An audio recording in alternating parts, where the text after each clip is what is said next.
All right, brothers and sisters, welcome to the program. We're going to talk about Gadiantonism, Gadiantonism as a counterfeit temple priesthood. This is some real stuff, brothers and sisters, and this is what they do today. Now, to start off this, we're going to lead in to that with this. The attorney for Maxwell wants to postpone tomorrow's sentencing after she was placed on charge. She was abruptly removed from the general population and put into solitary confinement Friday, which means she can't properly prepare for her sentencing. He added that a psychological evaluation Saturday conducted by her defense team found that she is not. The British socialite was convicted in December of trafficking and other crimes for her role in the by her one-time boyfriend. The attorney for Ghislaine Okay.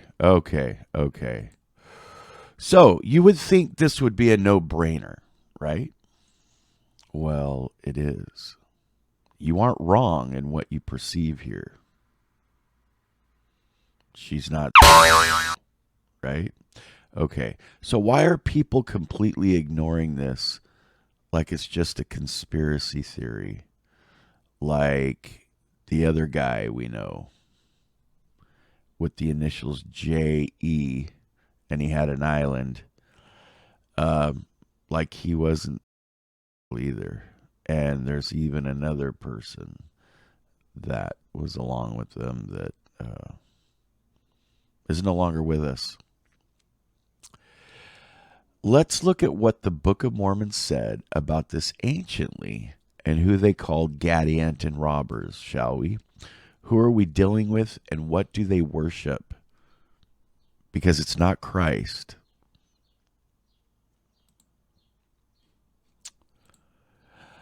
Okay, this is a Ploni Almoni.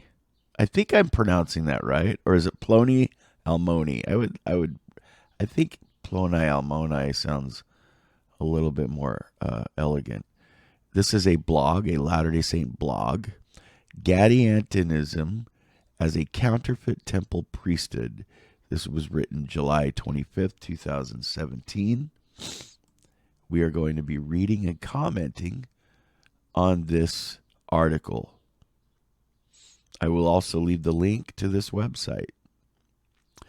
A depiction of Cain. Here we go. A depiction of Cain slaying Abel by Gustave Doré.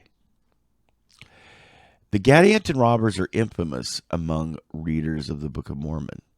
The phrase secret combinations, now synonymous among Latter-day Saints for conspiracy, was used by Mormon to describe them.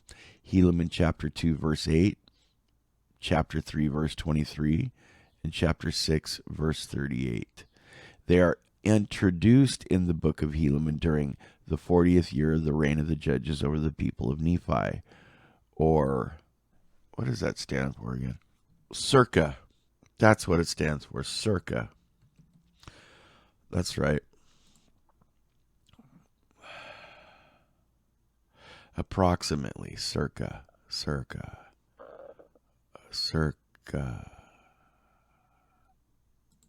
Okay. Helaman, chapter 1, verse 1.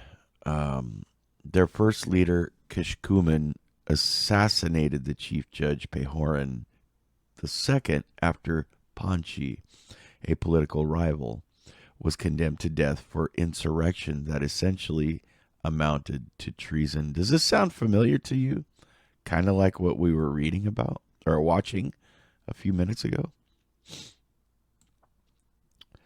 At first, the Gadianton Robbers are simply designated a sort of paramilitary band who opposed the Nephite judgeship. Verse 12. Perhaps akin to Hitler's Sturmabteilung. I do not know how to pronounce that. The SA or the Brownshirts. Yes, the Brownshirts were kind of like our Antifa today. Hitler and Goering were a big part of that. Very quickly, however, they took on a much more insidious character. Helaman 2 is where the band of Kishkumen, Helaman chapter 1 verses 12 and Helaman chapter 2 verse 4, is first called a band of robbers and secret murderers. Helaman chapter 2 verse 10, who were now under the control of one Gadianton, who was exceedingly expert in many words and also in his craft, to carry on the secret work of murder and of robbery. Helaman chapter 2 verse 4. Helaman chapter 2 verse 4. As Welch and Peterson have persuasively argued, these robbers weren't pretty criminals and thieves, but rather insurrectionists, highwaymen,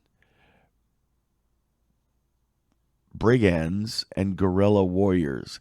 They were a serious threat to the Nephite polity, and Mormon takes time to make sure his readers don't have any wrong impressions about them. Yea, it's early. Ye shall see that this Gadianton did prove the overthrow, yea, almost the entire destruction of the people of Nephi.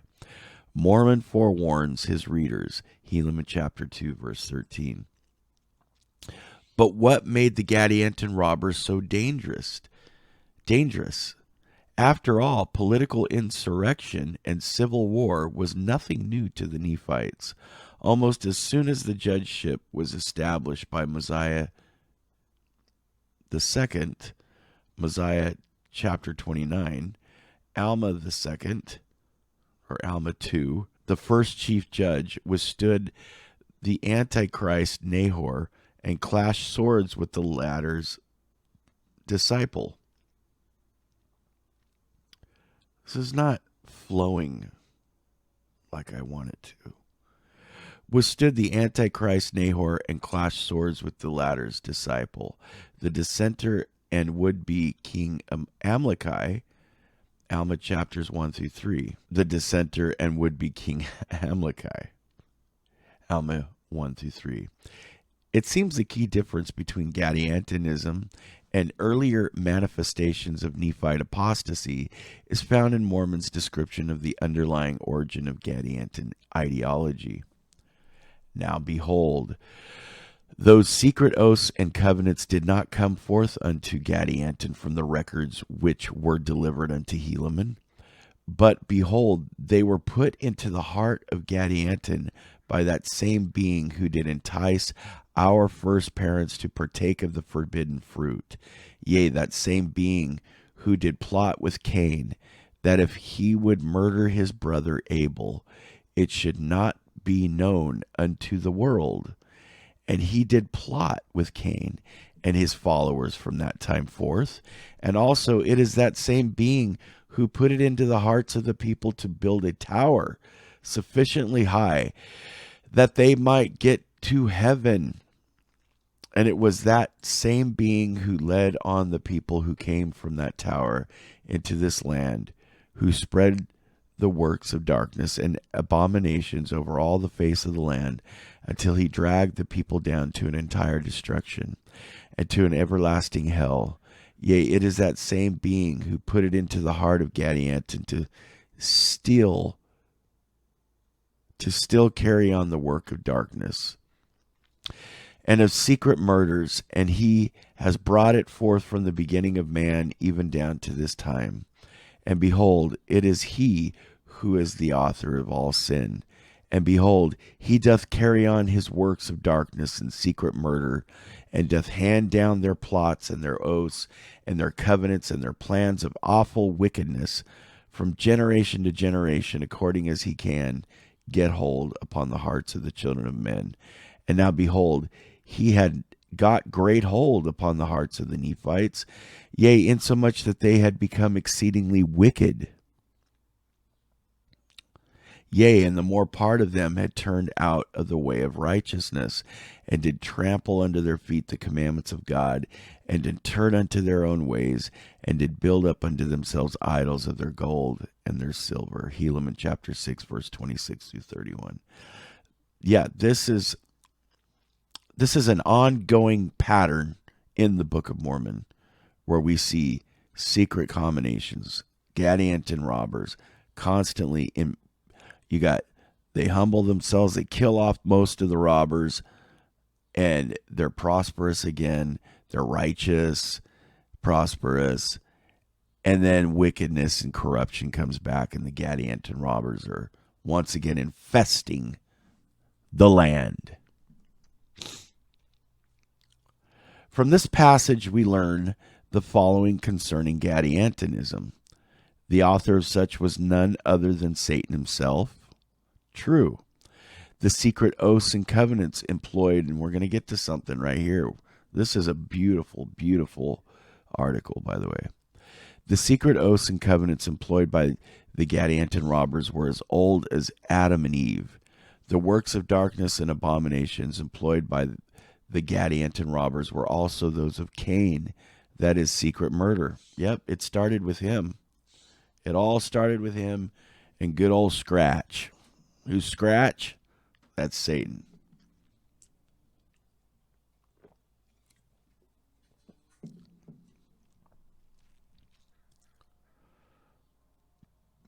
These works of darkness and murder were the result of conspiracy with Satan.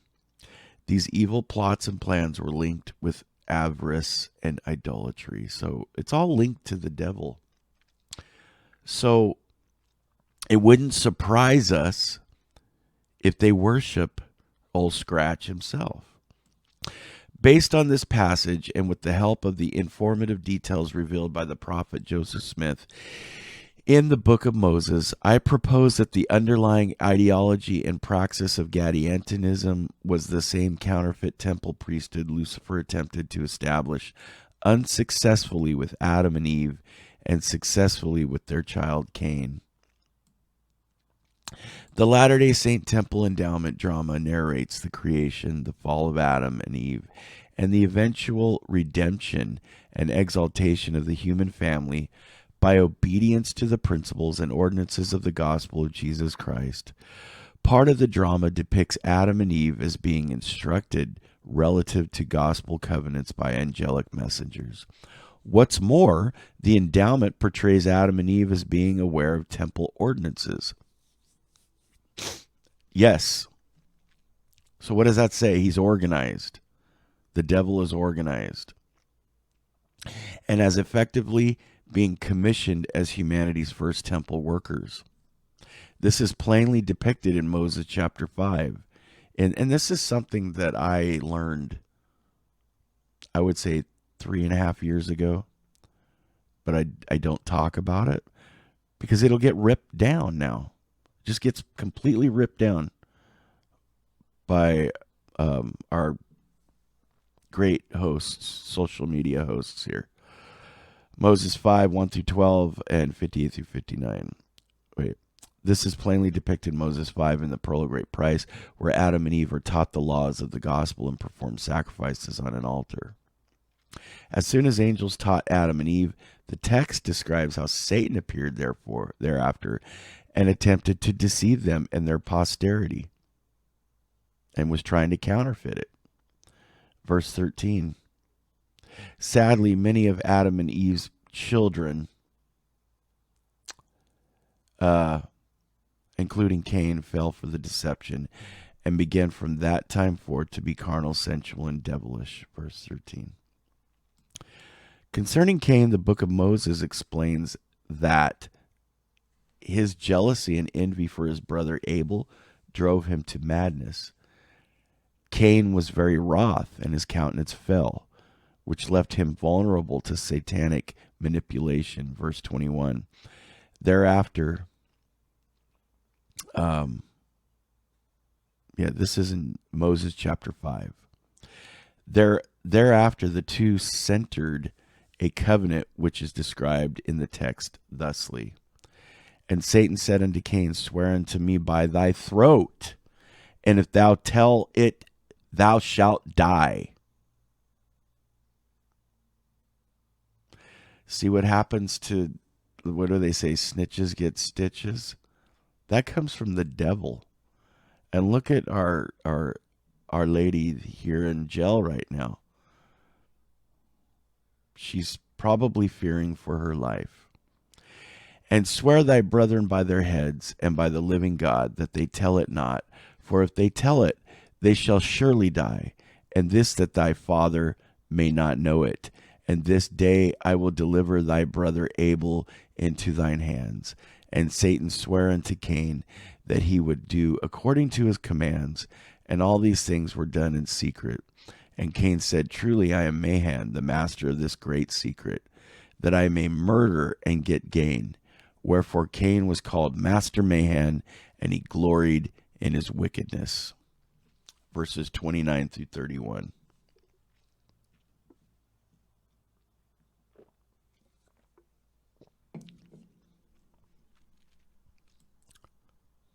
I just woke up about a half an hour ago.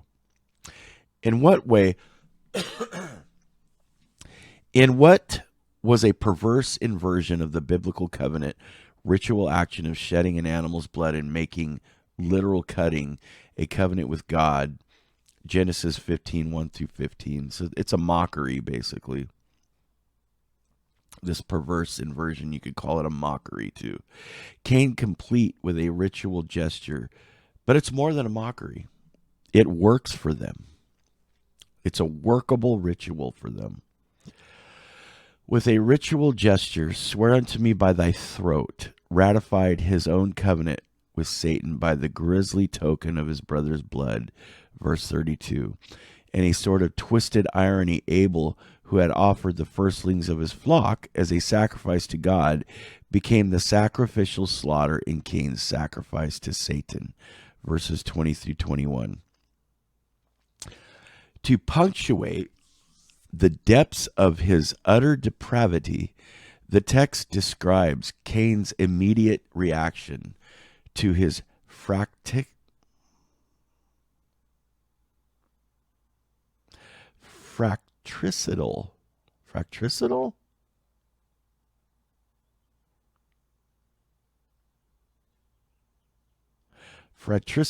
bloodlust as being that of sated greed. Surely the flocks of my brother falleth into my hands, the murderer exulted. Verse 33. Others, such as Bradshaw and Perry, have drawn attention to the many temple themes running throughout the Adam and Eve pericope, as it appears in both Moses and Genesis. For Latter-day Saints who have received their endowment, the connections this pericope has with the temple are obvious. What is significant here, for my purposes, are the thematic connections between the Book of Moses and the description of the Gadianton Robbers provided in the Book of Helaman. I love this. This is amazing and awesome. Both Cain and Gadianton Robbers are said to be in league with Satan. Both are led by Satan and enticed into monstrous wickedness, particularly murder to get gain, whether monetary, political, or otherwise. Both make oaths and covenants with Satan. These oaths and covenants are made in secret. These oaths are ratified through bloodshed, that of Abel and Pahoran II, respectively. The intent of their deceitful and murderous actions are to increase their wealth and power. Notice how each of these are clear inversions and perversions of the covenants and themes of the temple. Instead of making oaths and covenants with God, Cain and the Gadianton Robbers make oaths and covenants with Satan. Additionally, the language of work, plot, plan, and so forth used to describe the behavior of the Gadianton Robbers and Helaman is reminiscent of the temple.